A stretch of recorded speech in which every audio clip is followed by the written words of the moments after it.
잘 주무셨습니까?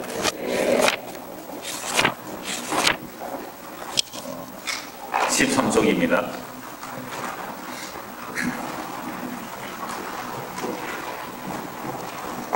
어제 내용을 잠시 요약하지요. 양심이라는 사전적인 의미, 양심의 사전적인 의미가 뭐였습니까? 도덕적인 가치를 판단하여 옳고 그름, 선과 악을 깨달아 바르게 행하려는 의식. 그러니까 이 사전적 의미의 양심은 모든 사람이 있는 겁니까? 없는 겁니까? 있단 말이죠. 있으니까 사전에 이런 말을 해놓았죠. 도덕적 가치를 판단하여 옳고 그름을 따라 살게 하는 것, 그 선과 악을 깨달아 바르게 행하려는 의식. 그래서 양심대로만 살면 괜찮은 세상 될 거다. 이렇게 해서 이제 양심 운동도 많이 하고 있습니다. 어떤 대통령 후보는 이 양심 운동하려고 나온 대통령 후보도 있습니다. 자, 그런데 이러한 우리가 원래 가지고 있다는 양심의 법으로는 결코 거듭날 수가 없다는 말씀드렸습니다. 그러니까 이방인에게는 양심이 있지만 이스라엘 백성들에게 뭐가 주어졌어요? 율법이 주어졌어요. 그래서 율법의 역할이나 양심의 역할은 같은 역할을 합니다. 우리 마음에 양심에 이제 자극을 주는 것이 양심이고 율법인데, 그런데 양심적으로 가장 완벽하게 살았다 할지라도 하나님의 의에 이를 수가 없고 거듭날 수가 없습니다. 율법의 의로 흠이 없다고 할지라도 거듭날 수가 없습니다. 율법의 의로 흠이 없다고 한 서기관과 바리새인들이 예수님을 죽인 사람들입니다. 그러니까 같이 대입하면 양심이 가장 완벽한 사람이 예수님을 어떻게 하겠어요? 배척하고 죽이는 일을 한다 이 말이죠. 평생 양심을 정말 곱게 썼어요. 법 없어도 살 사람. 정말 법 없어도 살 사람 양심을 곱게 썼는데, 이런 고운 양심을 가진 사람이 예수님을 얼마든지 배척할 수 있는 거예요. 그래서 어제 제 이야기를 했잖아요. 코피가 자주 나가지고, 어제 못 들은 사람 때문에 한 번 더 얘기할게요. 코피가 자주 나서 아주 청년 때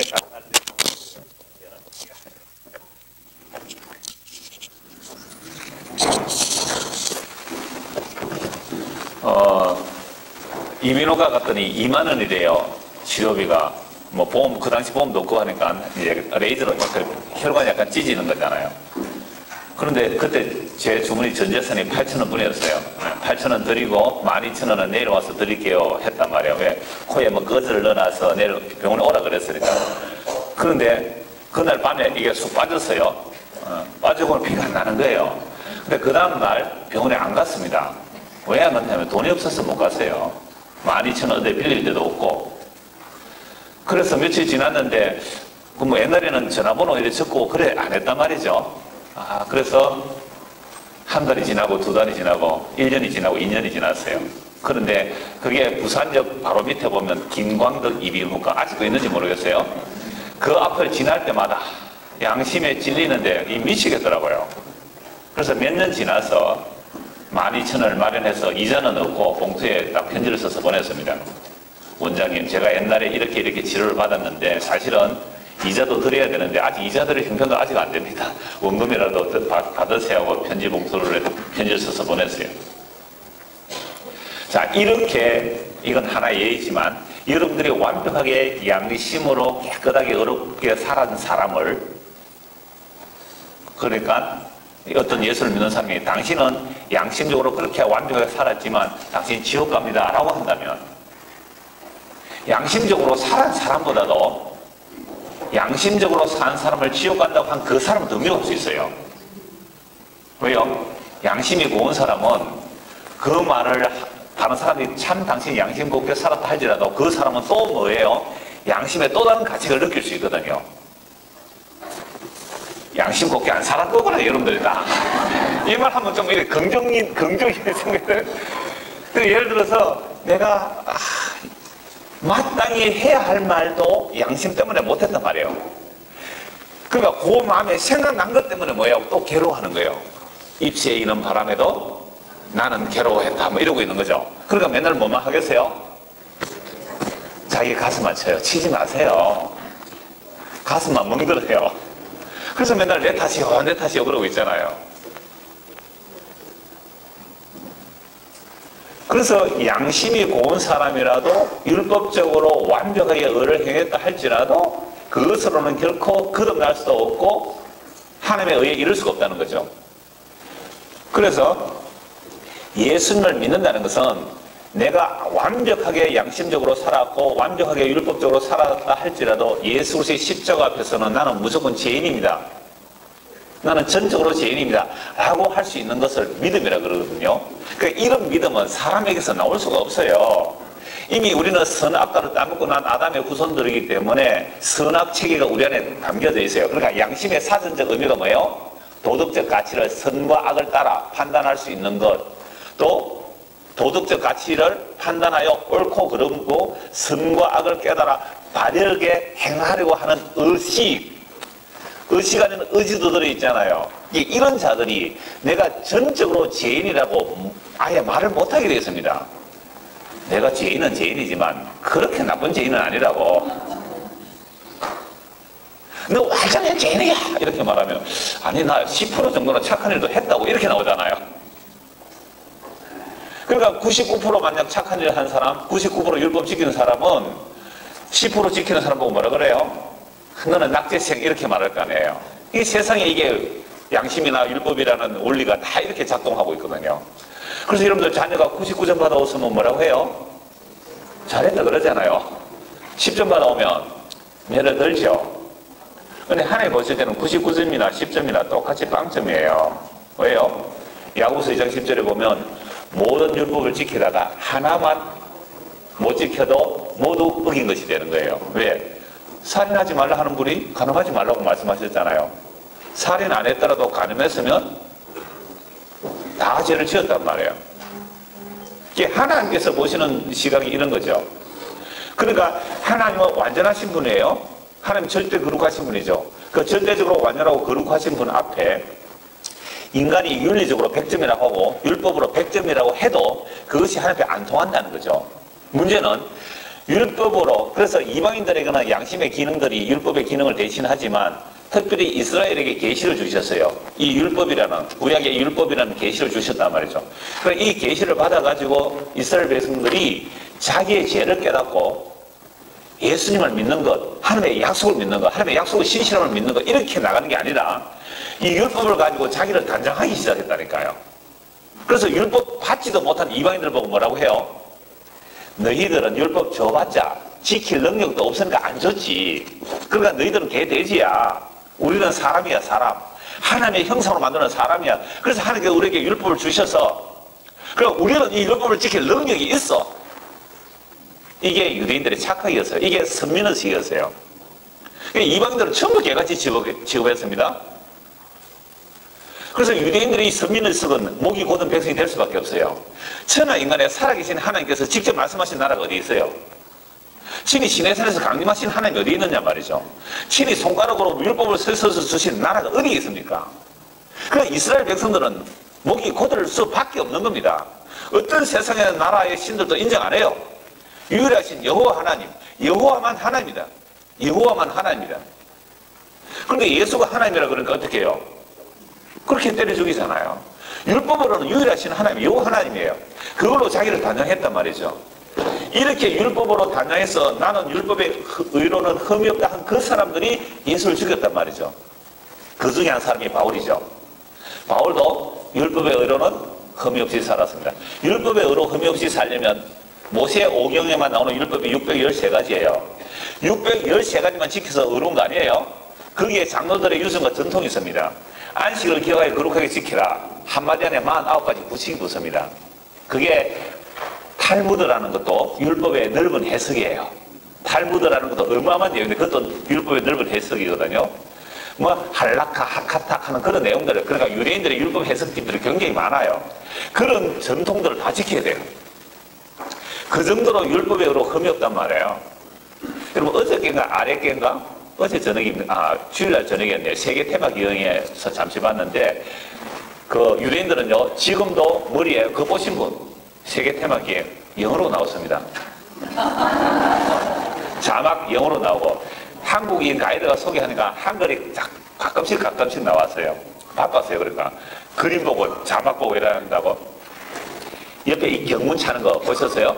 이 이마에 여기에 성경구절, 너희 말씀 이마에 붙이는 거, 여기에 가만 상자해가 템플린에서 이마에 머리띠를 붙이는 거예요. 요거 상자 잘 붙이겠어. 머리를 요만큼 또 면도로 밀어요. 요 앞에 상자 이만큼 붙이는 거죠. 이걸 크게 하고 옷을 달고 그 유대인들이 율법 지키는 그 모습. 그래서 안식일 날, 그러니까 금요일 저녁 6시부터 안식일이 시작되거든요. 그러니까 금요일 저녁 6시인데 상가에 여러분 1분만 더 문을 늦게 열어도 장사가 더 잘 되었잖아요. 그럼 유대인들은 시간 딱 맞춰서 다 자동으로 내릴까요? 안 내릴까요? 내리는 사람도 있지만 안 내리는 사람도 있더라고요. 그러니까 유대인들이 나팔을 부르는 거예요. 뿔나팔을 가져가서, 물론 그 금속으로 되니까 나팔을 막, 왜? 안식을 신호로 보는 거예요. 그래서 막 돌아서 한 집이 문을 늦게 열고 아이스크림 장사, 막 장사하고 빨리 문 닫으라고, 빨리 문 닫으라고. 그렇게 문을 다 닫아요. 그리고 난방을 하면 안 되거든요. 불을 켜면 안 돼요. 그래서 안식일 전에 자동 타임으로 세팅을 다 해두는 겁니다. 난방, 왜? 난방 자동, 요즘 다 그거 되잖아요. 불이 켜지고 꺼지는 거. 스위치도 켜면 안 돼요. 그래서 전부 다 자동 타이머를 딱 맞춰놔요. 안식일 전에. 그래서 몇 시 되면 불이 켜지고, 몇 시 되면 불이 꺼지고. 밥도 다 그렇게. 그래서 지금도 유대인들은 사박, 안식일을 그렇게 철두철미하게 지켜요. 왜? 안식일에 불 켜지 마라 그랬거든요. 그러니까 지금은 전기 스위치 올리고 불 켜는 거잖아요. 그래서 불을 안 켜요, 안식일에 이 사람들은. 자동으로 타이머 스위치 다 만들어놔요. 아침 6시 되면 불이 꺼지고 저녁 6시 되면 불이 켜지도록 그렇게 해놓는 거죠. 이렇게 율법을 지키는 사람들이 안식일에 주인이 오셔서 안식일에 막 데몬스트레이션을 해요. 유대인들은 철저하게 안식일을 지키고 있는데 예수님은 뭐예요? 먹고 마시고 제자들은 미리 싹 비벼먹고, 그럼 안식을 어긴다고 막 그렇게 고발하잖아요. 예수님 그때 뭐라고 말씀하셨어요? 사람이 안식일을 위하여 있는 것이 아니고 안식일이 사람을 위하여 있다. 완전 혁명적이잖아요. 유대인들은 하나님께서 율법을 주셨잖아요. 주셨으니까 어제 이 말씀 했잖아요. 우리 인간이 여기 있으면 뭘 주셨다고요? 안식일을 기억하여 거룩하게 지키라. 그러면 우리 안에서 이 체제, 우리 안에 체제가 작동하죠. 안식일을 어떻게 하여야 거룩하게 지키는가? 이 안에서, 우리 안에서 체제가 해석을 해요. 그러니까 바깥에서, 그래서 안식일을 거룩하게 입력이 되면, 안식일 출력이 나오잖아요. 어떻게 안식일을 지키나는 이 법을 안식일을 지키는 것이 나오는데, 안식을 제대로 못 지키면 피드백을 이렇게 하지만, 이 안에서도 안식일을 어떻게 지키는 게 안식일을 해서 안식을 기하여 거룩하게 지키는 것은 노동금지에 딱 한 가지로 노동금지거든요. 노동금지인데 그럼 뭐가 노동금지냐? 불 켜는 거 안 돼. 2km 이상 걸어가면 안 돼. 그래서 수많은 법이 나오는데 옷구름이 떨어졌잖아요. 실로 기울 수는 없어요. 실을 끼워서 기우면 이게 일이에요. 그다음에 길삼, 우리 같으면 그들은 양털로 하지만 우리가 길삼 하면 그건 일이 돼요. 사람이 다쳤죠. 지혈은 하지만 수술을 못해요. 이게 안식일 법이에요.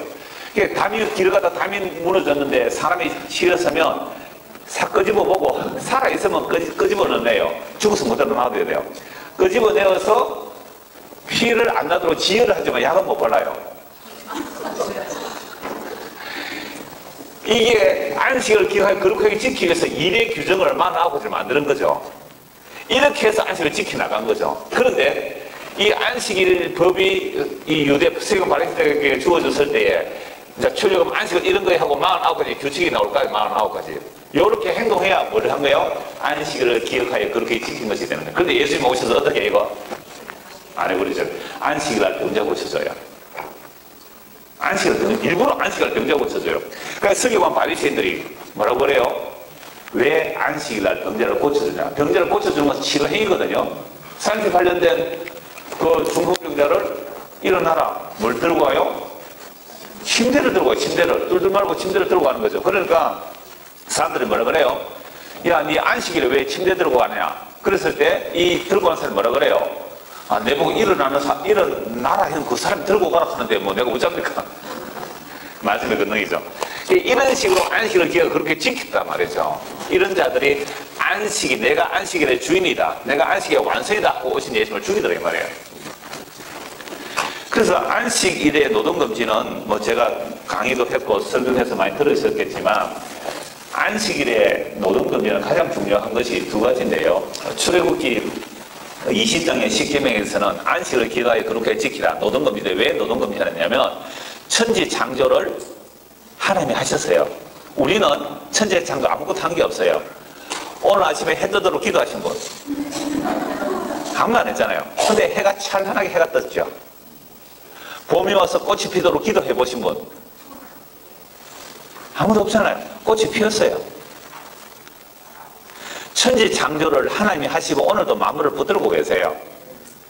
그러니까 우리는 아무 한 것 없이 뭐예요? 햇빛을 찬란한 햇빛을 받고 있잖아요. 아무 한 것 없이 아름다운 꽃을 보고 있잖아요. 그래서 일주일 동안 바쁘니까 6일 동안 먹고 살기 힘들어서 바쁜데 하루는 아무 노동하지 말고 하나님의 창조를 주신 것을 감상하고 그 창조로 값없이 주시는 은혜를 맛보아 누리라고 뭐 하지 말라고요? 노동하지 말라 그러니까 노동하지 않는 게 뭐냐 하고 49가지 만들어서 지키면서 하나님의 창조의 선물을 행위로 바꿔버렸어요. 은혜를 뭐로 바꿔요? 행위로 바꿔버렸어요. 이게 율법이에요. 율법주의예요. 율법주의. 원래 율법은 쉬라고 주셨는데 하나님의 창조의 은혜를 마음껏 맛보고 누리고 쉬라고 그래서 일꾼에게도 종들에게도 짐승에게도 그 안식의 혜택을 주라고 안식을 쉬라고 했는데 안식을 어떻게 하는 것이 노동 안 하는 겁니까? 법을 만들어가지고 꼼짝없이 사람들을 사로잡아 버렸어요. 두 번째 신명기 5장에서 똑같은 십계명이에요. 십계명의 내용이 달라져요. 저는 청년 때 성경보다 깜짝 놀랐어요. 여러분 십계명이 달라지면 됩니까? 안 됩니까? 안 되잖아요. 그런데 출애굽기 20장하고 신명기 5장의 십계명 내용이 달라져요. 신명기 5장에는 안식을 기하여 거룩하게 지키라는 내용이 구원을 기여하라는 거예요. 창조가 없어요. 신명기 5장에서는 너희가 애굽에서 구원받아 나왔기 때문에 안식을 기여하여 거룩하게 지키라. 그래서 안식을 기여하여 거룩하게 지키는 방법은 뭐예요? 노동금지예요. 그렇다면 안식을 기여하여 거룩하게 지키라는 안에 뭐가 두 개가 담겨야 돼요? 하나님의 창조의 선물을 값없이 누린다. 두 번째 구원을 값없이 누린다. 이걸 담아서 안식을 지켜야 되는데 이 유대인들이 예수님 당시의 유대인들은 안식을 어떻게 지키고 있어요? 법으로 지키고 있잖아요. 그래서 예수님 뭐라고 말씀하세요? 수고하고 무거운 짐진 자들아 다 내게로 오라 내가 너희를 쉬게 하리라. 그게 안식이에요. 그 안식이 구원이라니까요. 안식은 영원한 구원의 그림자예요. 그래서 예수님께서 안식의 주인으로 오셔서 우리에게 뭘 주세요? 안식을 주시는 거예요. 그래서 예수님을 믿게 되면 예수께서 십자가에서 다 이루었다는 것은 하나님의 창조 목적이 다 이루어진 거예요. 이미 정말도 십자가 안에 다 이루어진 거죠. 그래서 예수께서 다 이뤘다 하시고 그 영을 우리에게 넘겨주시면 그 그리스도의 영이 우리에게 임하게 되면 이제 드디어 뭘 할 수 있어요? 안식을 맛볼 수 있어요. 이걸 완성 또는 자족이라고 해요. 근데 우리가 힘이 없다는 것은 자족하지 못하기 때문에 힘이 없거든요. 그럼 지금 마음이 편안한 사람이 있을 수 있고 오후에 가서 뭐 또 일해야 되는 사람 마음이 안 편해. 오후에 가서 또 일해야 되시는 분 계시죠? 이 마치고 가서 또 일을 해야 되는데 그러나 그것은 나중에 일이니까 나중에 맡겨두고 지금은 뭐 해야 돼요? 근심을 내려놓고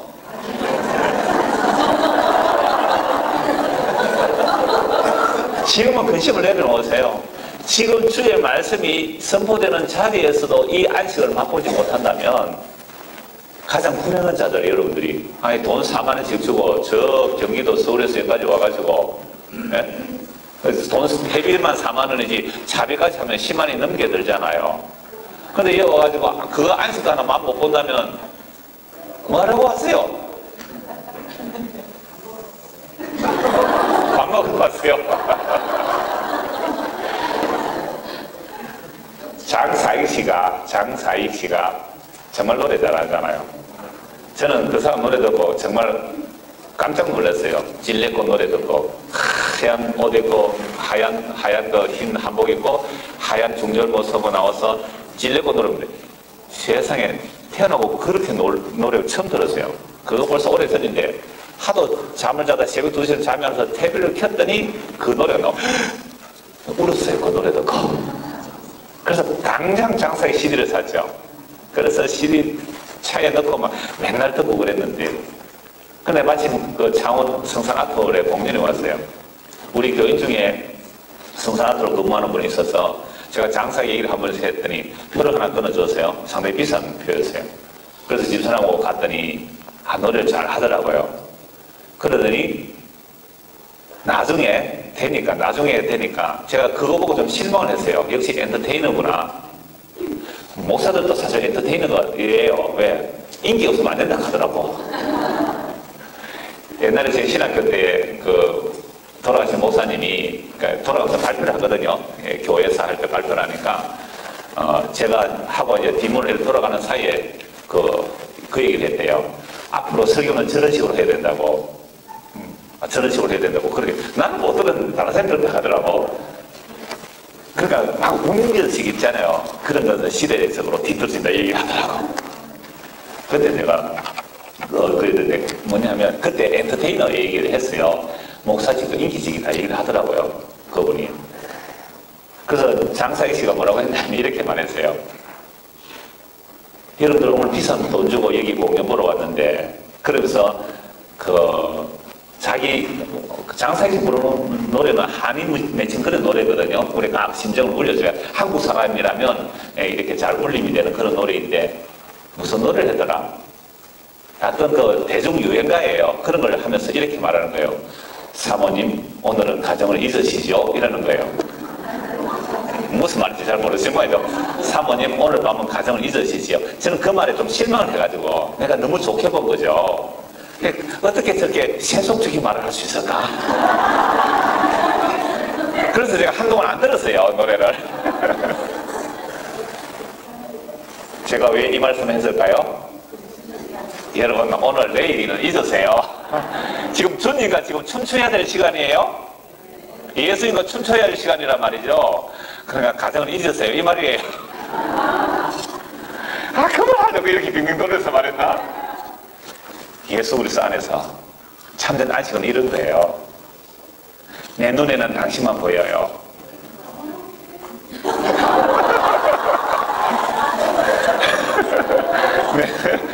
내 눈에는 당신만 보여요. 이게 어제 마지막 시간 강의였어요. 시편 73편에 아삽이 뭐라고 했어요? 하나님, 악인은 형통하고 의인이 구원을 받는데 이러면 내가 하나님을 섬길 이유가 하나도 없잖아요. 내가 손을 씻고 깨끗하게 살려고 한 이유가 없잖아요. 라고 말을 하려고 했었는데, 만약 했더라면 내가 큰일 날 뻔했는데, 그래서 이 마음 먹은 것조차도 성경에 나가서 말씀 들었더니 양심에 찔려서 하는 고백이 뭐예요? 내가 우매무지한 짐승이었습니다. 그래서 내가 하늘과 땅에서 내가 사모할 분은 주님밖에 없습니다. 양심에 찔려서 방향이 어디로 가야 된다고요? 자기를 때리면 안 돼요. 이게 마귀가 속이는 거예요. 자기를 탓하면 안 돼요. 이렇게 말하니까 딱 복음을 들은 사람은 어떻게 해요? 자, 나 이제 양심에 그리 끼는지 마음대로 하겠다. 술 가져온다. 한 잔 마시자. 대구 서문화 카페. 한 잔 마셨어. 소문 들었어. 근데 그것이 좋아요. 자유할 수 있잖아요. 그러나 적어도 대구 서문화 이름으로 모이지만 혼자 가서 하시면 그게 안 나을까요?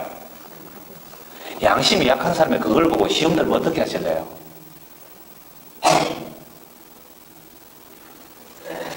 여기 대구 서문화 카페 들어가시는 분들 많이 있는데, 그래서 우리가 여전도에도 어디 회식하러 가서 목사님 이거 뭐 맥주라도 한잔 시키면 안 되겠습니까? 이러더라고, 여전도에서.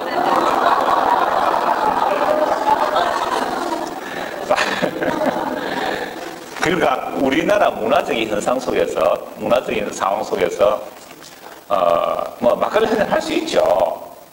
저도 뭐 정부지 짐하고 할 때 막걸리 한잔 마실 수 있어요. 그러나 혹시 내가 이걸 먹음으로 믿음이 연약하고 양심이 연약한 자가 보고 조금 어떻게 질퍼가, 그래도 굉장히 제가 절제를 합니다. 그 얘기 오늘 쭉 나올 거거든요. 그래서 하늘과 땅에서는 내가 사모할 리가 누구밖에 없다고요? 주밖에 없다. 주밖에 없다. 5페이지 보겠습니다. 아니, 5페이지가 아니네. 13페이지 보겠습니다. 그래서 우리의 방향성이 양심의 찔림을 받았으면 자기 대먹임으로 가면 안 되고, 믿음의 주여 온전하게 하신 예수를 바라보는 방향으로 가는 거죠. 그래서 그래서 나는 하늘에서나 땅에서 사모할 리는 주님밖에 없습니다. 주를 가까이 하니 내게 복입니다.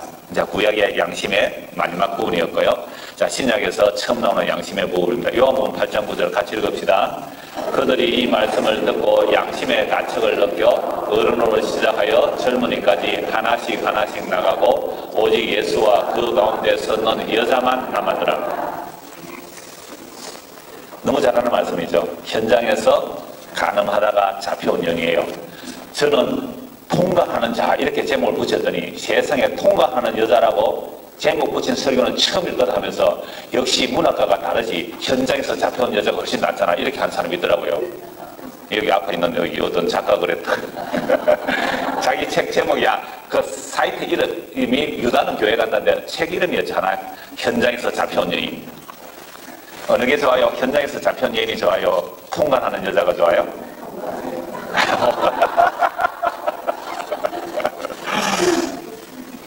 그렇게 현장에서 잡혀왔어요. 남자는 도망갔어요. 이거 어떤 분이 해석하는 걸 볼 때 이 남자가 짜고 있는 거 아닐까? 아니 현장에서 가늠하다면 둘 다 잡혀야죠. 근데 왜 남자는 빨리 도망가고 남자는 빨아먹고 도망갔는가? 여자만 잡혀왔어요. 그래서 전부 다 어른들로 젊은이들까지 예수 앞에 끌고 와서 그러니까 예수를 올무에 걸려고 했기 때문에 얼마든지 조장할 수 있는 거예요. 그죠? 현재에서 가늠한 척해서 남자 보고 나 이 여자 가늠해라 해놓고 남자는 도망가게 만들고 여자만 끌고 올 수 있단 말이에요. 이런 조작. 와, 이거 무서워요. 조작된 도시.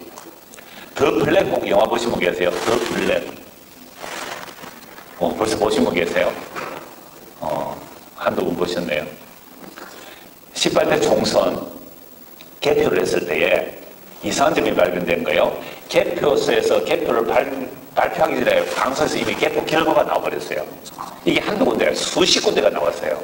전국에 한 2,500개 넘는 개표소에서 이런 일들이 비일비재하게 일어난 거예요. 그 다음에 개표를 이제 했을 때에 그 미분류표가 나와요.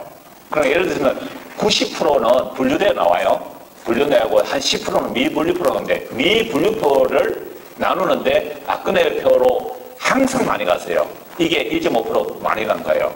원래 1이 돼야 돼요. 근데 1이 돼야 되는데 1.5가 가버린 거죠. 이게 이상하다 생각해서 컴퓨터 공학자들, 외국에 있는 유선 컴퓨터 공학자들, 한국에 있는 박사들 이렇게 쭉 얘기했는데 스웨덴인가 통계학 박사가 있어요. 여자분인데 이분은 뭐 굉장히 알아주는, 세계에서 알아주는 통계학자인데 이 프로그램을 가지고 논문을 발표했어요. 그 논문을 세계 정치학계 그 학자들 앞에서 발표를 했는데 거기에서 미분류표가 1.5가 일정하게 그러니까 1.5 똑같이 1.47, 1.56, 1.38, 1.5에 거의 미분류표가 나눠지는 것을 이것은 선관위에서 답을 해야 돼. 나는 결과만 내고 통계학자니까 결과만 보고 말하는데 원인은 모르겠다. 그래서 이걸 시뮬레이션 한 거예요. 김어준 씨라는 사람이 있더라고요. 그 사람이 중심으로 해서 그래서 선관위 그 기계 있죠. 기계를 사와서 표 1만 장을 가지고 시뮬레이션 한 거예요. 그래서 아무도 외부에 접속 못한다 하지만 그 선거 관리자는 보안키를 하면 컴퓨터가 열려요. 이건 인터넷에 연결할 때가 조작 못한다 했는데 누가 USB를 담아서 아주 간단하게 1분 안에 포맷 하나만 딱 프로그램 하나 깔아버리면 전부 조작이 될 수 있는 거예요. 시연에서 1만 표를 가지고 표를 돌렸는데 프로그램대로 표가 다 분류가 돼요. 정말 놀라웠어요. 기계 절대 믿지 말라고 한 거예요. 그래서 독일에서는 처음에 전자투표하다가 완전히 수개표로 바꿨어요. 헌법재판까지 가서. 기계가 프로그램 되어 있는데요. 희한해요. 100장 묶음에 섞어 이렇게 하는 거예요. 그러니까 번호가 잘 넣으면 빨리 넣으면 못 보잖아요. 한두 개 섞이게 만들 수 있어요. 그리고 나중에 100장으로 시뮬레이션, 1000장으로 시뮬레이션, 나중에 100장으로 시뮬레이션을 했어요. 100장은 눈에 다 보일 거 아니에요. 시뮬레이션 하니까 분명히 입력을 딱 프로그램을 원래 입력대로 해놓고 넣으니까요. 세상에 도장이 찍혀도 그러니까 이게 예를 들면 그 다음에 뭐 문재인 후보로 도장이 찍혀도 이게 박근혜 쪽으로 가도록 되더라니까요. 그래서 기계를 믿지 말라 그러는 거죠.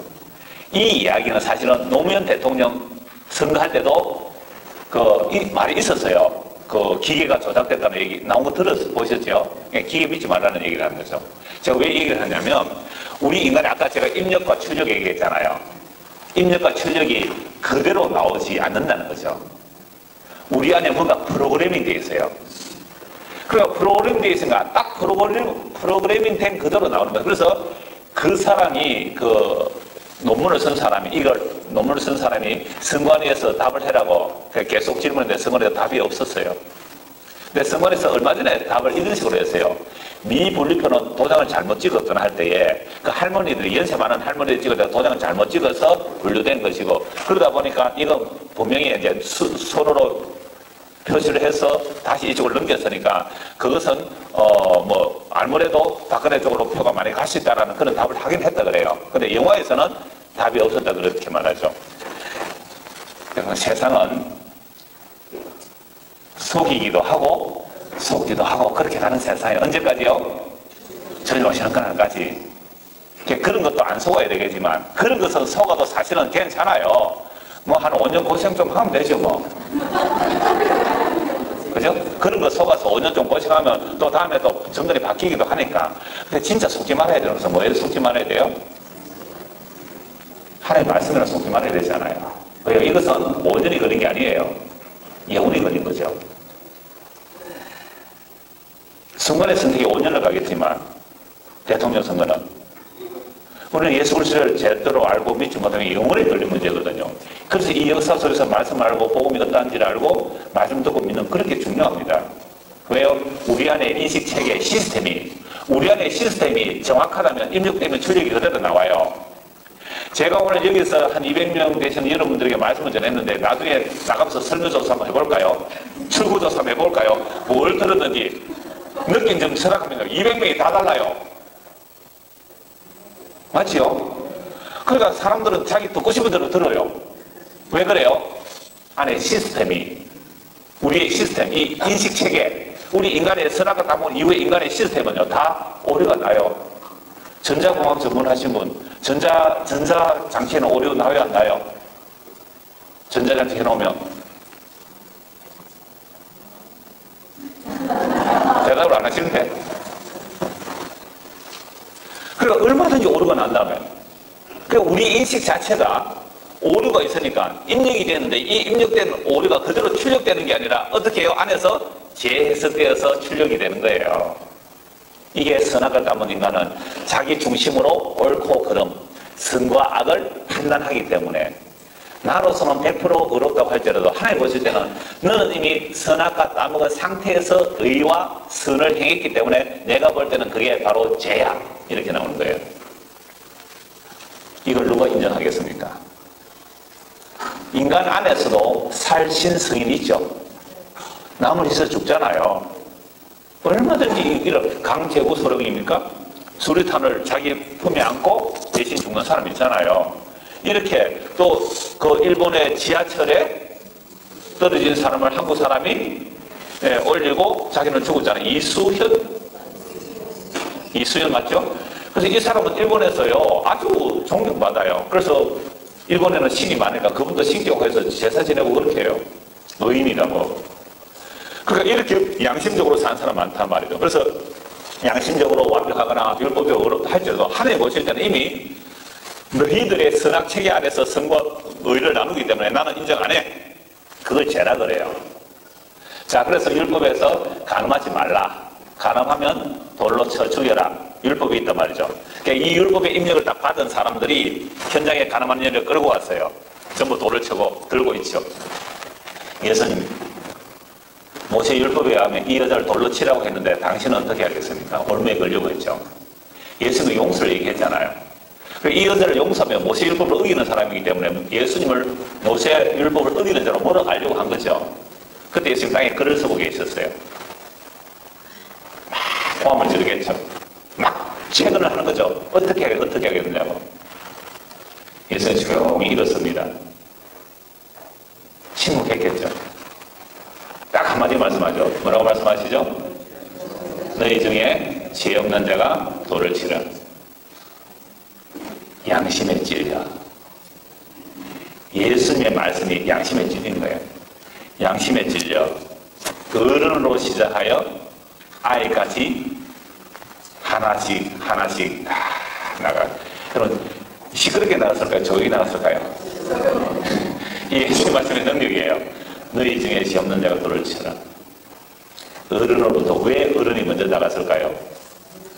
하루 더 살면 하루 더 죄진 거예요. 하루 더 살면 하루 더 죄진 거예요. 그래서 어른으로부터 돌 놓고 다 나갔어요. 젊은 게 다 나갔어요. 예수님의 발 앞에 돌에 맞아 죽을 뻔한 그 여인이 예수님 발 앞에 있잖아요. 누가 너를 정죄하느냐? 아무도 없습니다. 나도 너를 정죄 아니하노니 가라. 다시는 죄를 범치 말라. 이 여인이 예수님의 발 앞에서 용서를 받았어요. 돌에 맞아 죽게 되는 용서를 받았어요. 그럼 이 여인이 가서 다시를 죄를 범치 말라고 했을 때 이 여자가 평생토록 살면서 다른 생각 안 들었을까요? 혹 남자 생각이 안 났을까요? 꿈에라도 생각이 안 났을까요? 그러면 다시는 죄를 범치 말라가 무엇이 다시는 죄를 범치 않는 거겠어요? 나의 용서 안에 거하라. 내가 너를 정죄하지 않는다. 내가 너를 정죄하지 않는다. 그 안에 거하는 것이 뭐예요? 내가 너를 정죄하지 않는다는 그 안에 들어가서 사는 것이 뭐예요? 자유라고 해요. 그걸 양심에서 자유를 얻는 것이고 율법에서 자유를 얻는 거예요. 그 안에서 참된 힘이 있는 거예요. 이 여인은 평생토록 예수를 믿지 않는 죄를 못 지을 거예요. 양심에 또는 꿈속에 또는 온갖 옛날의 기억들이 우리 안에서 비범벅이 되어서 꿈속에서도 죄가 생각날 수 있거든요. 그런데 다시는 죄를 범치 말라. 그게 예수님의 발 앞에 나가는 거예요. 예수님의 발 앞에서 용서를 받는 것, 그게 안식이고 쉼이고 구원이에요. 그래서 너희는 그 아들에게 입맞추라 했을 때에 그 아들이 입맞춘다는 것이 그 한 장녀가 예수님의 발에 입맞춘 사건, 많이 용서받았기 때문에 여기서만이 양심의 가책, 율법의 가책에 불순을 할 수 있는 유일한 자리가 뭐예요? 예수님의 발 앞이에요. 왜요? 거기서 내가 너를 정죄하지 않노라. 그러면 그 여자의 죄는 어떻게 하는데요? 내가 대신 담당할게. 주님 감사합니다. 마음에 음력만 품어도 가늠한 거라 그랬잖아요. 마음에 음력만 품어도 가늠했으니까 주님 앞에서 갈 때만이 그 모든 죄가 우리의 생각까지 그 죄가 용서된다는, 내가 너를 정죄하지 않는다는 거죠. 그럼 율법의 간음의 그 죄는요, 예수님이 대신 담당하시잖아요. 그래서 어디로 가세요? 십자가로 가시잖아요. 그래서 예수님의 발 앞에서만 용서가 있고 정죄가 없는 세상이에요. 그걸 이룬 자리가 뭐예요? 십자가잖아요. 그래서 십자가에서 다 이루신 거예요. 사도행전 23장입니다. 오타가 상당히 많이 나왔어요. 제가 교정을 제대로 못해가지고. 저는 이거 오타를 좀 안 나오게 하면 좋을 텐데 라는 생각도 잠시 했다가 오타가 나온 거 참 잘했다 생각이 들어요. 왜요? 원고가 완벽하면 안 돼요. 그럼 원고를 믿을 수 있으니까 하나씩 틀려야 돼요. 또 편견도 이상하게 피게 되는데, 그렇죠? 자, 사도행전 23장 1절에서 2절 같이 읽읍시다. 시작. 바울이 공회를 주목하여 이르되 여러분 형제들아, 오늘까지 나는 범사의 양심을 따라 하나님을 섬겨노라 하거늘 대제사장 아나니아가 바울 곁에 서 있는 사람들에게 그 입을 치라며. 이건 이제 바울이 예루살렘 와서 잡혔죠. 그래서 대제사장 앞에서 내가 범사에 하나님의 양심을 따라 하나님 섬긴다. 대제사장이 어떻게 하라고요? 저놈 입을 치라 그랬잖아요. 그러니까 대제사장의 양심은 어떤 양심이에요? 이게 화이 맞은 양심이고, 대제사장 양심이 아직도 죄 가운데 있는 양심이에요. 거듭나지 못하는 양심이에요. 그래서 바울이 내가 양심대로 하나님을 섬겼다. 그래서 나는 예수 그리스도를 주로, 예수님을 주와 그리스도로 증거했다. 내가 조상 때부터 섬긴 그 하나님 앞에서 내가 양심대로 했다니까 대제사장이 바울이 입을 치라 그런단 말이죠. 로마서 9장 1절에서 3절입니다. 같이 읽겠습니다. 내가 그리스도 안에서 14쪽입니다. 로마서 9장 1절에서 3절 시작. 내가 그리스도 안에서 참 말을 하고 거짓말을 아니하노라. 나에게 큰 근심이 있는 것과 마음에 그치지 않는 고통이 있는 것을 내 양심이 성령 안에서 나와 더불어 증언하노니 나의 형제 곧 골육의 친척을 위하여 내 자신이 저주를 받아 그리스도에서 끊어질지라도 원하는 바로라. 그럼 바울 사도의 양심은 이제 어떻게 되었어요? 거듭났죠. 예수를 믿어서 거듭났단 말이에요. 그러니까 양심이 뭐냐고 물으면 마음이라 해도 돼요. 마음이 거듭난 거예요. 또 다른 말로 하면 전인이라고 해도 된단 말이죠. 전인. 그래서 바울이 예수를 믿고 거듭나고 나니까 이제 두 가지 근심이 사실은 생겨요. 그러니까 예수를 믿고 나니까 예수를 믿고 나니까 이 두 가지 근심인데, 하나는 옛날에는 내가 예수님을 믿지 않았을 때는 율법에 대한 근심은 없었단 말이에요. 왜? 율법을 지켜서 내가 의롭다함을 받은 사람이기 때문에 율법에 대해서 근심이 없었어요. 근데 예수님을 믿고 나니까 율법에 대한 근심이 새로 생기는 거죠. 왜? 율법에 다른, 그걸 육체 요구라 그래요. 육체 요구가 다시 나를 잡아당기는 게 하나 있는 거죠. 내 안에 또 성령 요구 하나 생기는 이런 근심이 있어요. 그런 것이 말고 그런 갈등 다 있어요, 우리가. 제가 어제 저녁에 마시고 와서 여러분들 쭉 생각해 봤을 때, 적어도 오늘 이곳까지 오신 분들은 나는 양심이 고운 사람들이라고 생각해요. 여러분들이 양심이 고운 사람이었다고 생각해요. 왜? 교회 가면 무엇을 하라 하지 말라는 말씀을 거의 많이 해요. 그래서 사람들은 다 하라 하지 말라니까 그대로 시켜서 순종하는 척 하고서 살아가는데 나는 안 되더라는 거예요. 아무리 기도를 하고 금식을 하고 철회를 해도 하라는 것과 하지 말라는 것, 그게 안 되더라는 거예요. 그래서 죽을 고민을 하다가 안 되는데 된대요. 그래서 당신 물어보는 거예요. 당신은 돼요? 당신은 남 안 미워해요? 예, 저는 안 미워합니다. 이렇게 천사들은 예, 저는 남을 안 미워합니다. 이러더라고요. 그러니까 자기는 미치겠더래요. 시어머니가 미운데 어떻게 안 미워요? 그것도 애먹이는 시어머니가 오늘 또 며느리하고 또 시어머니 같이 오신 분 안 계세요? 신체만 들어도 싫어요. 그래서 시금치 반찬도 안 먹는다 그러잖아요. 그런데 어떻게 저는 시어머니를 사랑해요 이런 사람이 있대요. 와, 저 사람 천사다. 해결이 안 된 거예요. 안 되는데 된다고 하고 하라고 하고 그렇게 죽을 고민을 했어요. 양심이 고운 거예요. 양심이 고우니까 안 되는 걸 알잖아요. 굉장히 좋게 말했습니다 제가. 양심이 고우니까 자기가 안 되는 걸 아니까 정말 자기를 막 자학을 해요. 자학을. 그러다가 복음이 들리는 거죠. 그래서야 예수님 십자가 다 이뤘어요. 우리의 이 육체의 몸을 가지고 있는 죽을 때까지 우리에게는요 또 다른 법이 나를 사망으로 끌어내려요. 그게 육체의 법이라는 것이 막 세상에 육신의 질 아무 이런 게 아니라 율법 아래로 끌어내려가요. 또다시 율법의 선악의 행위, 양심의 선악의 행위, 옳고 그름의 행위 아래로 우리를 자꾸 끌어내리는 거죠. 그게 미치겠죠. 그런데 10절 보면 되니까 그것이 있음에도 불구하고 예수님이 뭐 했다고요? 다 이뤘다. 그게 예수님 발 앞에서 다시는 정죄함이 없는 거예요. 이 얘기를 내가 이제 좀 살 것 같아. 예수님 십자가 바로 좀 살 것 같아요. 그래서 오신 분들이죠? 5분밖에 안 되구나. 내 추측이 또 빗나간대요. 자, 그래서 바울이 예수를 믿고 나서 새로운 양심의 고통이 있는 거예요. 내 큰 근심이 있는 것과 마음에 그치지 않는 고통이 있다. 마음에 그치는 고통이라는 것은 다른 말로 뭐예요? 양심에 그치는 고통이 있다 이 말이죠. 그럼 어떤 고통일까요? 내 양심이 성령 안에서 나와 더불어 증언한다는 거죠.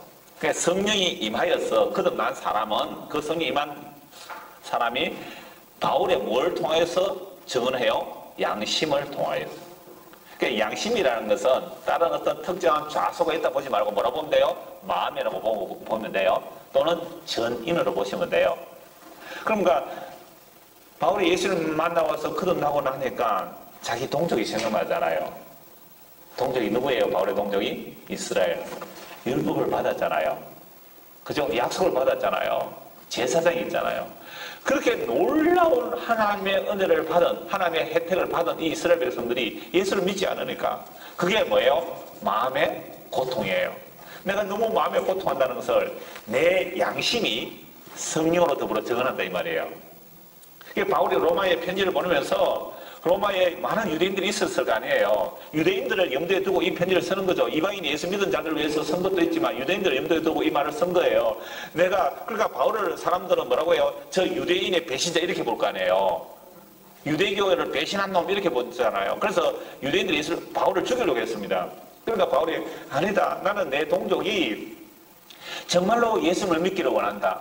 만약에 내 동족이 예수를 믿는다면 내가 그리스도에게서 끊어질지라도 원하는 바라 이렇게 말했어요. 물론 그리스도에서 끊어질 수는 없죠. 바울이 어떻게 끊어지겠어요. 내가 그리스도에서 끊어질지도 원하는 바다. 여러분, 그래서 최고의 저주가 뭐예요? 예수 그리스도에서 끊어지는 게 저주예요. 예수 그리스도에서 끊어지는 게 저주예요.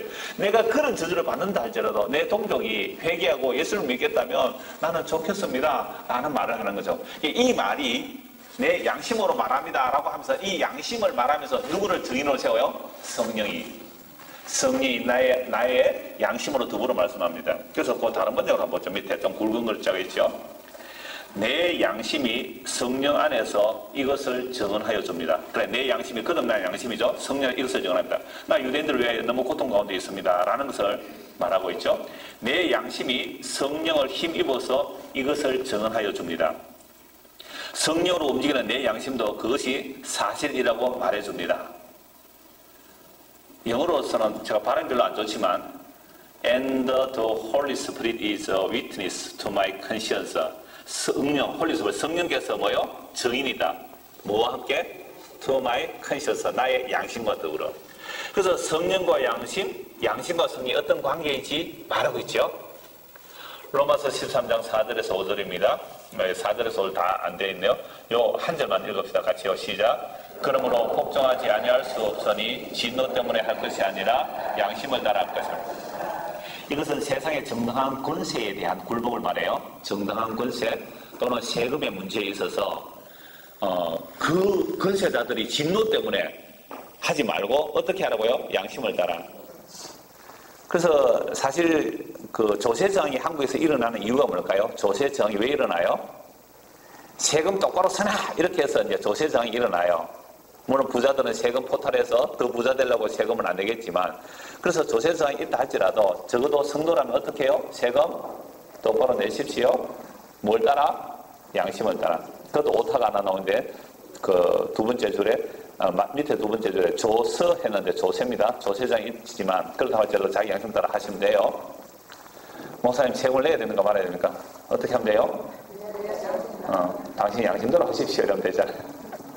내야 해요. 할 필요 없이 우리는 당신이 예수 믿고 그다음 양심 있습니까? 그럼 양심대로 하세요.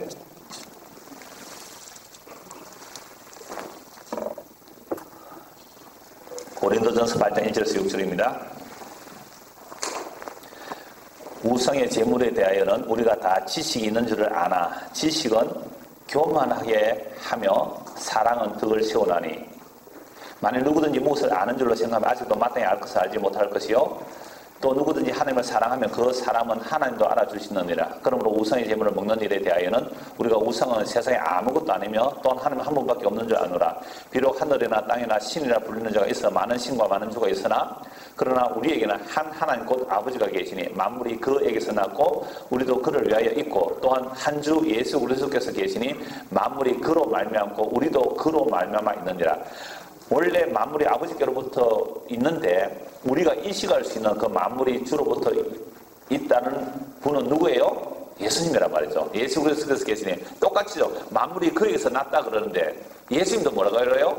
만물이 그에서 났다. 그런 말 우리도 그런 말만 있다라고 말하면서 1절 다시 보세요. 우상의 재물에 대하여 우리가 다 뭐가 있다고요? 지식이 있는 줄을 아나. 우상의 재물에 대해서 지식이 있다는 말은 우상 그거 아무것도 아니야. 하나님의 만유의 주가 되시기 때문에 우상에 드려진 재물에도 감사함으로 먹으면 나 얼마든지 먹을 수 있어 라고 말하는 게 지식이 있는 사람이죠. 이런 믿음의 지식이 있는 사람을 양심이 담대한 사람이라고도 해요. 근데 어떤 사람은 믿음이 어떻게 해요? 연약한 자가 있을 수 있잖아요. 그 창원에 가면 그 성주사라고 있어요. 곰절이라고도 하는데 제법 큰 절입니다. 그 절을 지을 때, 처음에 절을 지을 때 곰이 와서 도와줬다 해가지고 그걸 곰절이라는 말도 있어요. 곰이 불성을 입었는지, 도와줬다 해서 곰절이라는 전설이 있는데, 거절에 한 번씩 애들 데리고 이렇게 한번 가요. 우리 집사람하고 내하고 우리 큰애는 그때 학교 가는 그랬고 작은 꼬마 하나 데리고 성주사 갔더니 이제 애가 어리니까 그 법당에 차려놓았던 그 음식을 여러분 절에 음식 차려놓은 것은요 가장 좋은 것들입니다. 흠없는 거 이런 거 안 드려요. 처음 난 거, 가장 귀한 거, 가장 좋은 거 그런 걸 드려요 절에는. 옛날에 제가 파성종교에 파성에 계시는 분들 계시는데 파성교회 부목사로 있을 때에 그때 담임 목사님이 그 파성종교회가 바로 그 범어사 올라가는 그 길 입구에 있어요. 그래서 거기서 절에 올라가는데 세상에 바나나, 수박 이런 거 진짜 좋은 것만 가득 차에 싣고 올라가더래요. 부처님께 바친다고. 목사한테는요 바나나 흠 있는 이런 거. 자 그래서 뭔 얘기다 이랬어요? 우상에 대한 제물. 감사모로 그러니까 제가 성주사관 얘기하는데요. 저는 그거 먹으라 좀 찝찝하더라고요. 근데 우리 집사람이 저보다 믿음이 훨씬 담대해. 덜렁저렁 바다가 하나 물어. 저는 먹으라 찝찝하더라고요. 우리 집사람이 저도 하여금 시험에 들겠어요. 자기가 믿음에 담대하다고 널렁 먹으면 되겠어요. 저같이 믿음 연약한 사람 좀 생각해줘야지. 그래서 지식은 그게 교만이에요. 지식은 교만하고 사랑은 덕을 세워요. 제가 아까 대구 서문화인데 공개적으로 말을 했지만 많아요. 그분들 술에를 마셨으면 그만하죠. 우리 교인들도 그러니까 전도에 갔는데 한잔 합시다 그랬었어. 내가 참 그때는 또 이러죠. 공식적으로 전도에 모였는데 술 한잔 했다 그러면 믿음이 연약한 사람들이 뭐라 할까요? 라고 얘기해서 말렸습니다. 제가 고린도전서 13장 한번 찾아보시죠. 고린도전서 13장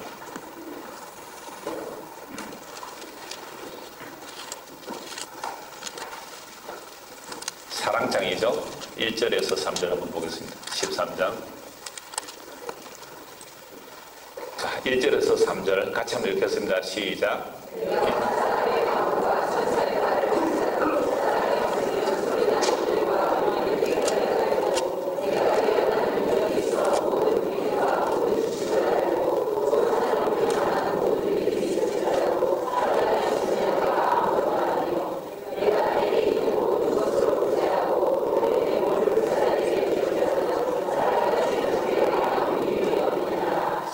내가 사람의 방언과 천사의 말을 할지라도 사랑이 없으면 소리나는 구리와 울리는 꽹과리가 되고 내가 예언하는 능력이 있어 모든 비밀과 모든 지식을 알고.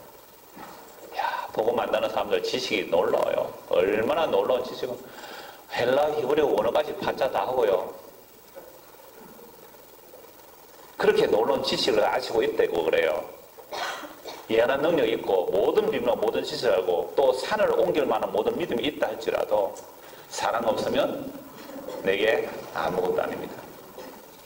내가 내게 있는 모든 것으로 구제하고 또 내 몸을 불사르게 내어줄지라도 내 재산 다 바쳤다 할지라도 내 몸을 불사르게 내어줬다 할지라도 다른 사람을 위해서 내가 내 몸을 정말 죽여서 다른 살려냈다 할지라도 뭐가 없으면 사랑이 없으면 아무것도 아니다. 그러면 사랑 없이도 내 몸을 다른 사람에 위해서 뭘 할 수 있어요? 불사르게 내줄 수 있어요. 사랑 없이도 돈을 전 재산 다 바칠 수 있단 말이에요. 그래서 고린도전서 8장 1절에서 우상제물에 대해 우리가 다 지식이 있는 줄 아나 지식은 뭐 하는 거예요? 교만하게 하는 것이고 사랑은 덕을 세워요. 그러니까 우리가 복음에 대해서 지식으로 받는지 정말 사랑으로 받아들이는지 복음이 지식으로 오면 교만해질 수밖에 없어요. 그래서 비판밖에 안 해요. 그러면서 자기는 자유한다고 그러면서 마음껏 살아가요. 그러면서 다른 사람이 좀 꺼려하면 너는 아직도 복음의 지식이 없다? 너는 믿음이 없다. 이게 영지주의로 나가게 되어 있습니다. 지금 이미 바울 시대 초대교회 시대 영지주의의 영향이 있어요. 이름은 영지주의라는 말을 안 했어요. 나는 영적 지식이 있으므로 내가 육체적으로 이 육체는 어차피 영지주의 그 헬레니즘의 이원론이라는 것은 눈에 보이는 육체적인 그 드럼으로 보거든요. 정신세계, 또 영적인 세계는 거룩하고 신비한 것으로 보기 때문에 내가 예수를 알고 지식을 알고 구원을 받았잖아요. 그러면 뭐가 구원을 받았어요? 영혼이 구원을 받았고 정신이 구원을 받았다 보는 거죠. 근데 이 몸이라는 것은 어차피 더러운 거니까 그래서 내 몸이 어떤 짓을 해도 상관없다고 나오는 거예요. 이게 영지주의. 우리가 작년에 2년 전에 할 때 이 말씀 제가 잠시 말씀드렸는데요. 유다서 볼 때 영지주의 말씀드렸어요. 그러면 그러면서 자기는 뭐요? 나는 이미 복음으로 자유한다. 나 복음으로 자유한다는 거예요. 과연 그런 자유가 있는 거예요, 성경에서? 그 복음으로 자유한다는 그 복음이 지식으로 머리에만 가득 차 있다면 교만해져요. 그래서 우리가 어떤 설교를 들을 때에 물론 복음 듣는 사람들이 비복음적인 설교를 들을 때에 굉장히 그립겨하고 막 화가 나고 하는 거 지극히 당연해요. 그러나 내가 언제부터 복음 알았다고요? 그래서 좀 다른 복음을 전할 때에 안타까움과 긍휼함이 있어야 되죠. 이게 바울의 심정이었다니까요. 이게 바울의 심정이었어요. 나도 예수 믿는 사람 잡아 죽인 스데반 죽인 죄인이고 예수 믿는 사람 잡아 죽인 살인자인데 나에게 이런 은혜를 베풀어 주셨기에 그렇게 유대교의 열심인 자들을 향하여 마음에 뭐가 있어요?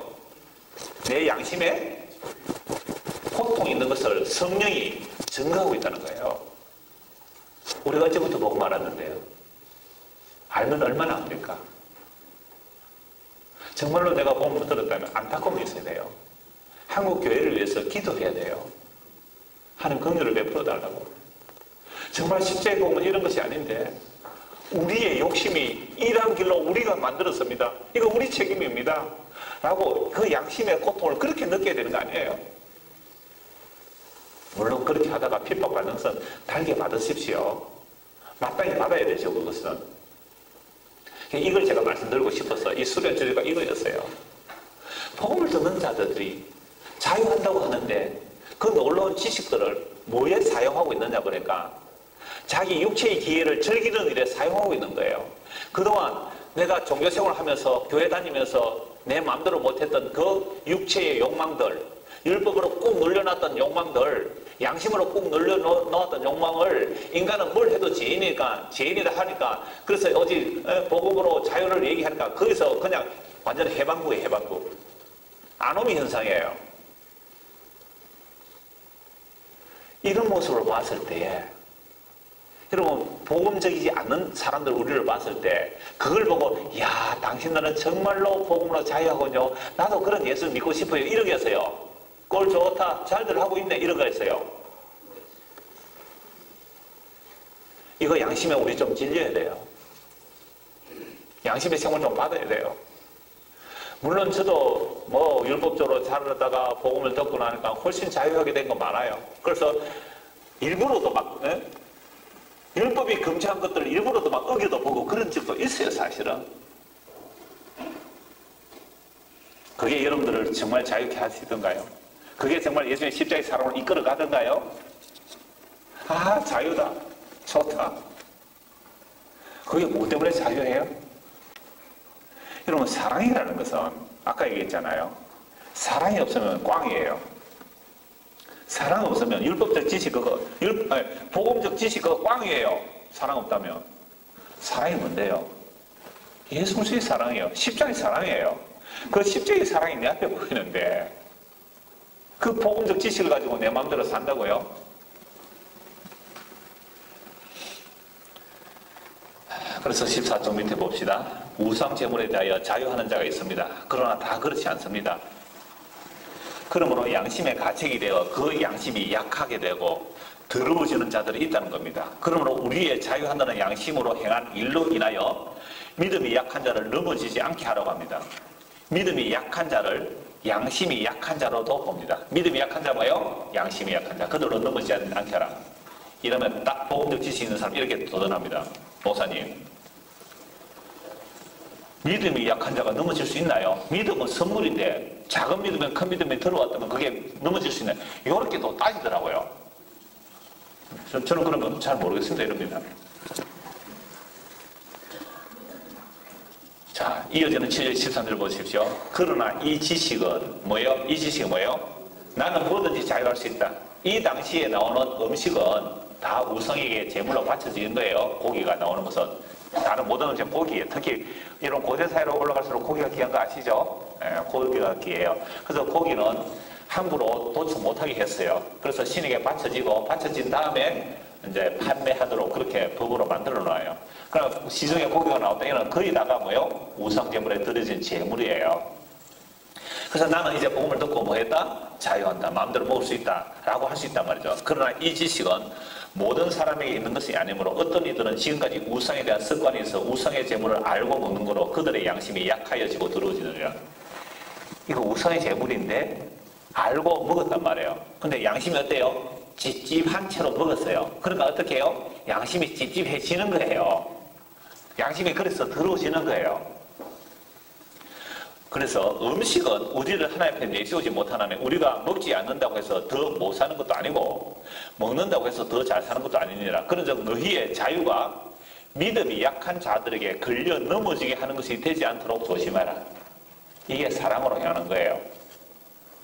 지식 있는 네가 우상의 집에 앉아 먹는 것을 누구든지 보면 그 믿음이 약한 자들의 양심이 담력을 얻어 우상의 제물을 먹게 되지 않겠느냐. 제가 술집에 가서 술을 한잔하고 있어요.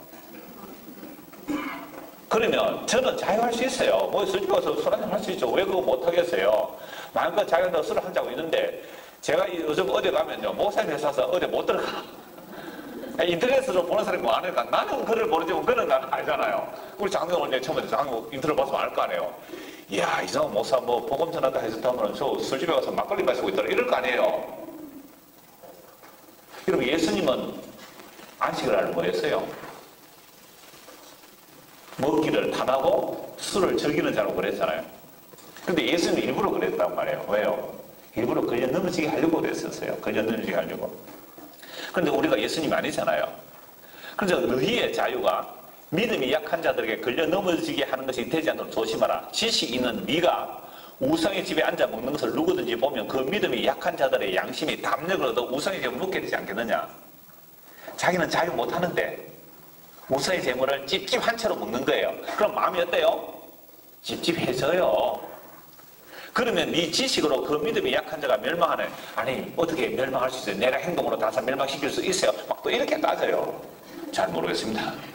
그 믿음이 약한 자가 멸망하니 그는 그리스도께서 위하여 뭐야 죽으신 형제라. 이같이 너희가 형제에게 죄를 지어 그 약한 양심을 상하게 하는 것이 곧 누구에게요? 그리스도께 죄를 짓게 하는 것이라. 와, 복음으로 자유한다면서, 복음의 지식으로 자유한다면서 마음대로 하는 그 일들이 그리스도 믿음이 약한 자 있잖아요. 양심이 연약한 자가 있잖아요. 그들을 하여금 실족케 한다면 그건 누구에게 죄를 짓는 거예요? 그리스도에게 죄를 짓는 겁니다. 이렇게 말하니까 또 이제 큰일 났네 이거 하고 또 자기 대목임으로 가면 안 돼요. 오늘 새벽 2시에 서울에서 오신 분 계세요. 지금 피곤하실 텐데 어제 얘기를 했단 말이에요. 이게 자기 대목임으로 가면 안 됩니다. 이러면 또 다시 자기 양심을 공고하게 되기 때문에 아, 이 목사님 알겠습니다. 이제 나 그렇게 안 하겠습니다 하고 또 바리새적인 삶을 또 살 수 있잖아요. 그러니까 자기 대목임이 아니라는 거예요. 나중에 한 번 더 말씀드릴게요. 자, 그래서 그러므로 만약 음식이 내 형제를 실족하게 한다면 나는 영원히 뭐요? 고기를 먹지 않으면 내 형제를 실족하지 않게. 이게 사랑이에요. 이게 사랑이에요. 자, 자신은 진리라는 자가 되었다고 복음을 안다고 하면서 자유롭게 행하는 일들로 인하여 믿음이 연약한 자 이꼴 약한 양심이죠. 믿음이 약한 자, 연약한 자 이꼴 약한 양심. 그러니까 거듭난 양심도 약한 양심을 가진 자를 걸려 넘어지게 한다면 이것은 믿음이 강한 자의 모습이 아니라는 것입니다. 참으로 믿음이 강한 자, 양심의 담력을 가진 자라면 영원히 고기를 먹지 않으므로 내 형제를 실족하지 않게 하리라고 합니다. 이것이 참으로 뭐요? 선한 양심으로 사는 모습입니다. 자, 고린도전서 10장 23절, 23절 제가 세 번역으로 읽어드리겠습니다. 모든 것이 다 허용된다고 사람들은 말하지만 모든 것이 다 유익한 것은 아닙니다. 그렇죠? 복음으로 자유할 수 있죠? 그러나 모든 것이 다 유익한 것은 아닙니다. 모든 것이 다 허용된다고 사람들은 말하지만 모든 것이 다 덕을 세우는 것은 아닙니다. 아무도 자기의 유익을 추구하지 말고 남의 유익을 추구하십시오. 시장에서 파는 것은 양심을 위한다고 하여 그 출처를 묻지 말고 무엇이든지 다 먹으십시오. 그러니까 시장에 파는 고기 요거 우상 재물이에요? 아니에요? 이런 거 묻지 말고 그냥 사서 먹어라 이 말이에요. 시장에 나온 것은. 땅과 거기에 가득 찬 것들이 다 주님의 것이기 때문입니다. 불신자들 가운데서 누가 여러분에게 초대하여 거기에 가고 싶으면 여러분 앞에 차려놓은 것은 무엇이나 양심을 위한다고 하여 묻지 말고 드십시오. 어떤 불신자가 우리를 초대해서 음식을 준비하는데 그게 우상제물에 들어진 거잖아요. 그럼 요거 우상제물에 들어졌어요? 안 들어져서 묻지 말고 그냥 먹으라. 저도 어려서 본신에서 율법적으로 자랐기 때문에 우리 집에 제사를 지냈어요. 제사를 지내면 저는 제사 음식 안 먹었습니다. 어렸을 때부터 안 먹었어요. 그러니까 어머니가 제사 음식을 할 때에 음식을 따로 하세요. 그래서 요것은 상에 올린 거고 요것은 상에 안 올릴 거라고. 그래서 저보고 음식을 줄 때는 요것은 상에 안 올린 것이니까 요거는 먹으라 해서 그렇게 먹었어요. 그런 양심이 제가 있었기 때문에 제가 절에 나오는 음식을 먹으려고 찝찝하더라니까요. 내가 실족을 뻔했어요 지금. 지식이 담대한 사람 때문에. 자, 그러나 어떤 사람이 이것은 제사에 올린 음식입니다 하고 여러분에게 말해주거든 그렇게 알려준 사람과 그 양심을 위해서 뭐요? 먹지 마세요. 내가 여기에서 양심이라고 말하는 것은 내 양심이 아니라 다른 사람의 양심입니다. 어찌하여 내 자유가 남의 양심의 비판을 받아야 합니까? 아, 나 자유하는데 왜 내가 남의 양심 때문에 내가 비판받아야 합니까? 이렇게 말할 수 있겠죠. 내가 감사하는 마음으로 참여하면 내가 감사하는 그 음식 때문에 비방을 받을 까지 어디에 있습니까? 그러므로 여러분은 먹든지 마시든지 무슨 일을 하든지 모든 것을 하나님의 영광을 위하여 하십시오. 여러분은 유대 사람에게도 그리스 사람에게도 하나님의 교회에도 걸림돌이 되지 마십시오.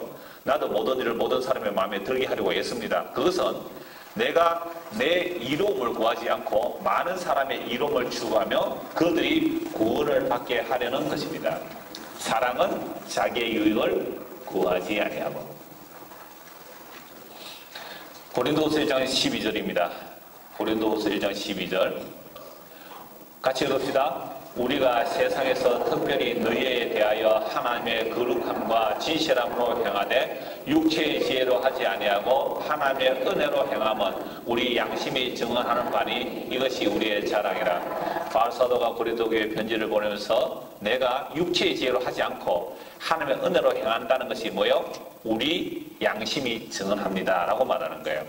고린도후서 4장 1절에 6절입니다. 그러므로 우리가 이 직분을 받아 긍휼하심 1번대로 낙심하지 아니하고 이에 숨은 부끄러움의 일을 버리고 속임으로 행하지 아니하며 하나님의 말씀을 혼잡하게 하지 아니하고 오직 진리를 나타내므로 하나님 앞에서 각 사람의 양심에 대하여 스스로 추천하노라. 그러니까 각 사람의 양심에 하나님의 말씀을 증거할 때에 뭐 어떻게 해야 돼요? 하나님의 말씀을 어떻게 해요? 혼잡하게 하지 않고 말씀을 섞지 않는 거예요. 만약 우리의 복음이 그래서 온전한 복음, 섞지 않는 오리지널한 복음을 전했을 때에 이 복음이 가려졌다면 망하는 자들에게 가려진 것이라. 그 중에 이 세상의 신이 믿지 않은 자들의 마음을 혼미하게 하여 이 마음을 뭐로 바꿔도 되겠어요? 양심. 이 세상 신은 우리의 양심을 혼미하게 해요. 그리고 우리의 양심을 이 세상에 혼미하게 하는 것은 너희의 옳고 그름에 피드백을 하는 거죠. 자기 대목, 그래 이것은 선한 거고 요거는 악한 거고 악한 것을 물리치고 선을 사야지. 그래서 적선한다. 뭐예요? 적선이 뭐예요? 선을 차곡차곡 쌓아간다. 적선하세요. 적선하세요. 절에 가면 적선 개념이 많잖아요. 왜? 선을 차곡차곡 쌓아야지 내가 죽어서 좋은 데 갈 거 아니에요. 이게 적선 개념이에요. 그래서 적선을 받는 사람도 아주 당당해요. 돈 내놓으세요. 왜요? 당신이 나에게 돈을 줌으로 당신은 적선할 기회를 내가 마련해 주니까 내가 얼마나 고마운 사람이에요. 돈 내놓으세요. 인도에 가니까 진짜 그래요. 아주 당당해요. 돈 요구하는 것이 내놔라. 내놔라. 왜요? 나에게 적선하는 것이 당신에게 선을 사서 당신 천국 가게 만들어주는데 내가 얼마나 고귀한 일을 하는지 아십니까? 야, 정적, 그죠? 이런 의미로서 적선, 그러니까 국을 하는 사람들 이걸 알아야 돼요. 네. 그래서 가서 내놓어서. 그래서 저는 오면 구박을 좀 해요. 왜? 난 적선할 일이 없거든요. 일하고 사시오. 이래. 자, 이 세상 신은요, 우리의 양심을 혼미하게 합니다. 우리의 마음을 혼미하게 해요. 그래서 그리스도의 영광의 복음의 광채가 비치지 못하게 하미니 그리스도는 하나님의 형상이라 우리는 우리를 전파하는 것이 아니라 오직 그리스도의 주 예수의 주 되신 것과 또 예수 외에 우리가 너희의 종된 것을 전파함이라. 어두운데 빛이 빛이라 말씀하셨던 그 하나님께서 예수 그리스도의 얼굴에 있는 하나님의 영원한 빛을 우리의 마음에 비춰주셨느니라. 보세요. 우리의 마음이 다 혼미해졌어요. 이 세상 신에 의하여. 그런데 십자가는 어때요? 저주받은 십자가, 멸시받은 십자가, 실패한 십자가, 죽어버린 십자가. 유대인들이 볼 때 이방인 볼 때 그건 하나님의 영광이 아니었어요. 이게 세상 신이 혼미하게 하기 때문에 십자가가 안 보이는 거예요. 그래서 하나님께서 성령을 우리에게 부어주시면 이 혼미한 마음이 싹 걷어져야 되잖아요. 혼미한 이 색깔이 벗겨지면, 우리의 눈에 비늘 같은 것이 벗겨지면 십자가가 하나님의 영광인 줄, 하나님의 약속의 완성인 줄 그제야 보게 된단 말이에요. 그게 6절입니다.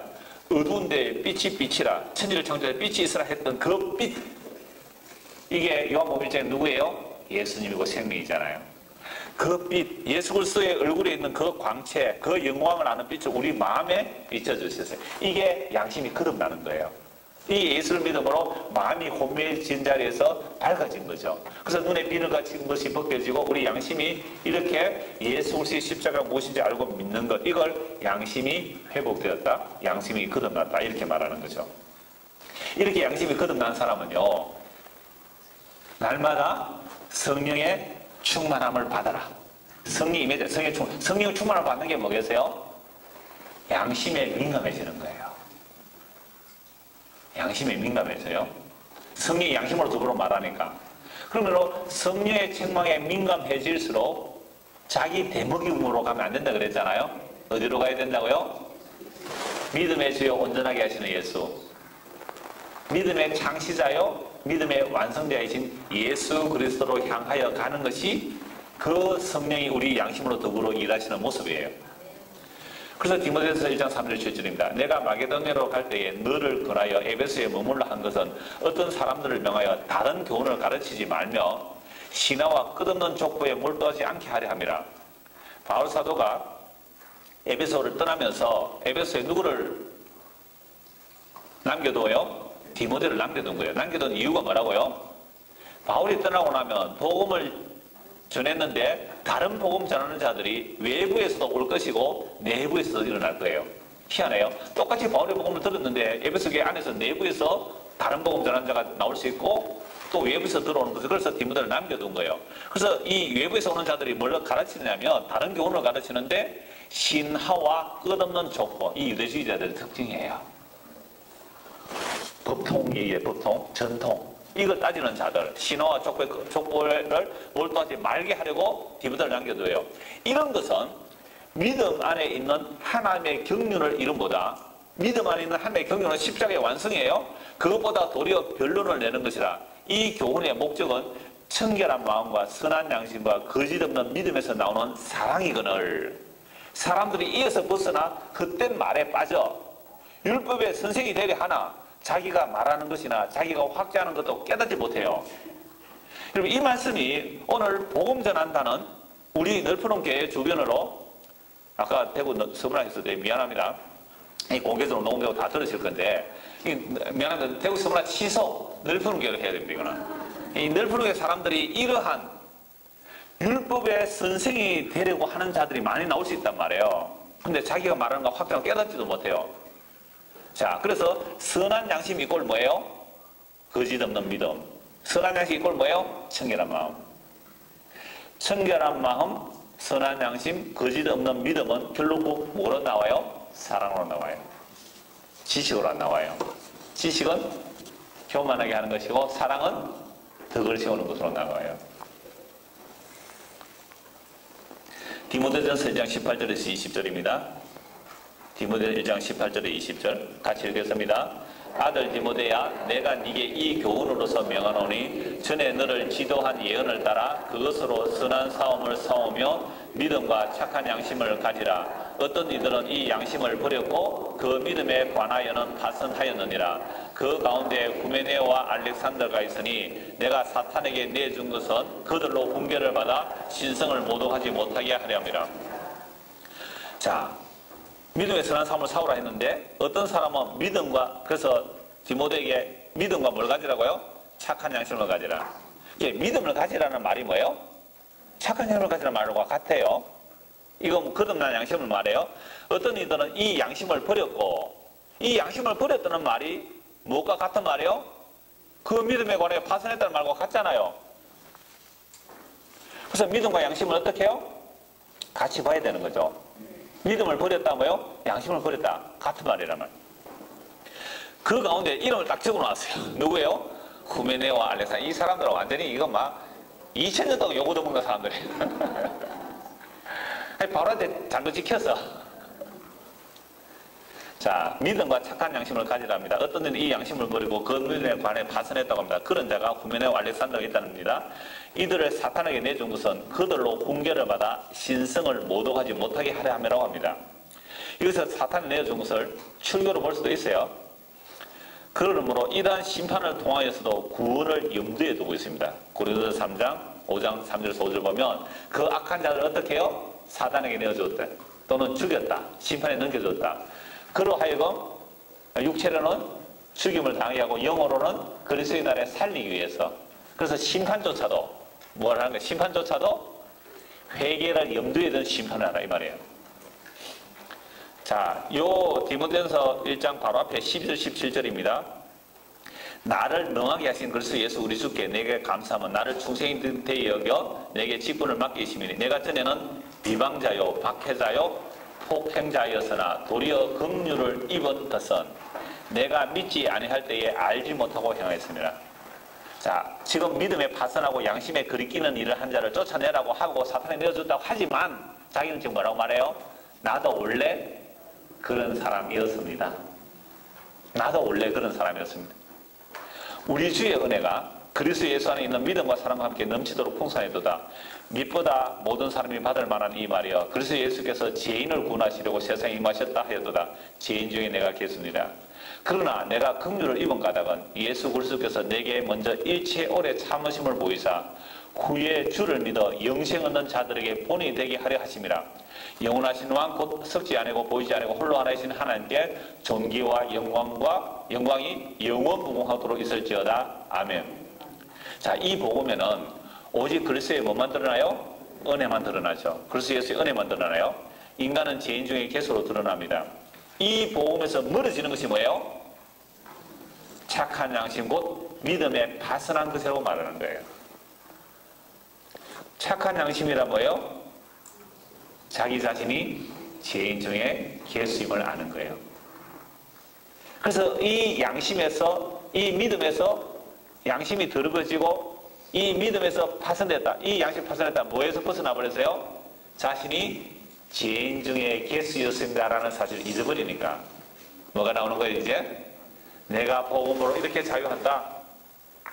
내가 이렇게 멋있게 산다. 이것으로 또 나가버려요. 그래서 믿음에 파선하고 양심을 버리고 믿음에 파선했다는 것은 어디서 벗어나는 것을 말해요? 예수 그리스도의 십자가가 어떠한 능력인지 벗어나는 그게 믿음에 파선한 것이고 양심의 타락한 거, 양심이 더러워진 게 이런 모습이에요. 디모데전서 3장 8절에서 10절 같이 읽읍시다. 이와 같이 집사들도 정중하고 일구이언을 하지 아니하고 술에 임박하지 아니하고 더러운 일을 탐하지 아니하고 깨끗한 양심의 믿음의 비밀을 가진 자라야 할지니 이에 이 사람들을 먼저 시험하여 보고 그 후에 책망할 것이 없으면 집사의 직분을 맡겨야 할 것이라. 깨끗한 양심의 믿음의 비밀을 가져야 해요. 깨끗한 양심의 믿음의 비밀을 가진 게 뭐예요? 여러분, 교회의 직분자들이 깨끗한 양심의 믿음의 비밀을 가져야 하는데 그 믿음의 비밀, 깨끗한 양심을 뭐예요? 바울의 이 고백이에요. 자신의 자격과 능력으로 된 것이 아니라 바울의 고백처럼 죄인의 개수임을 아는 사람이 믿음의 비밀을 가진 양심이 깨끗한 사람이에요.